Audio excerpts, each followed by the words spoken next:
యాక్చువల్గా ఈ మూవీ పేరు నరివేట్ట. బట్ ఈ మూవీని డబ్ చేసిన వాళ్ళ అశ్రద్ధ వల్ల నరివేట్ట కాస్త నరివేట్టగా మారిపోయింది.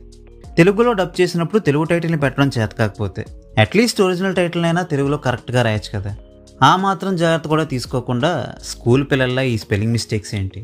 మొన్న ఇలాగే తొడరుంని తోడరుం చేశారు, ఇప్పుడేమో నరివేట్టని నరివేట్ట చేసేశారు.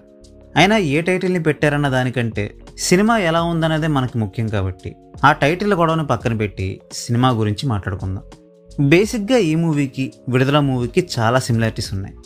హీరో ఒక కానిస్టేబుల్ అవ్వడం, తమ పై అధికారులు అణగారిన వర్గాలపై అమానుషంగా ప్రవర్తించినా కూడా ఏమీ చేయలేక చూస్తూ ఊరుకోవడం, ఒక పాయింట్ తర్వాత సహనం నశించి పై అధికారులకు ఎదురు తిరగడం, అణగారిన వర్గాల తరపున నిలబడి వాళ్లపై విరుచుకుపడుతున్న వ్యవస్థపై పోరాటం చేయడం ఈ రెండు మూవీస్లలోనూ కామన్గా ఉన్న పాయింట్స్. అయితే థీమ్ కామన్గా ఉన్నప్పటికీ కూడా సెటప్ అండ్ సిచ్యువేషన్స్ విషయంలో మాత్రం ఈ రెండు మూవీస్కి చాలా వేరియేషన్ ఉంటుంది.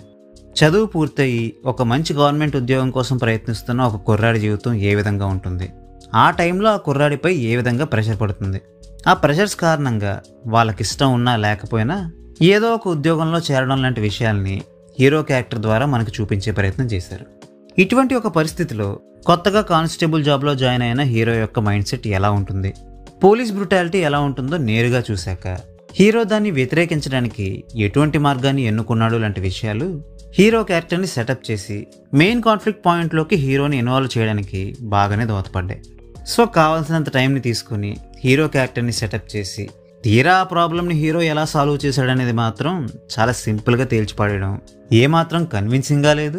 అండ్ క్లైమాక్స్ ఎంత వీక్గా ఉండడం వలన అప్పటి వరకు చూపించిన వ్యవహారం అంతటికీ కూడా అర్థం లేకుండా పోయిందని నాకు అనిపించింది.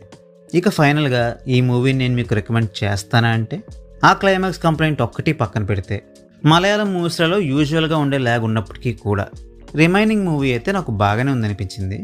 సో క్లైమాక్స్ ఎలా ఉన్నా మేము పెద్ద పట్టించుకోం, రిమైనింగ్ మూవీ బాగుంటే చాలు అని మీరు అనుకుంటే ఈ మూవీని ఒకసారి చూడడానికి ట్రై చేయండి. So well, that's a wrap on this video. ఈ వీడియో మీకు నచ్చితే వీడియోని లైక్ చేయండి, మరిన్ని రివ్యూస్ కోసం ఛానల్కి సబ్స్క్రైబ్ చేసుకోండి. We will meet you next video. Thanks for watching.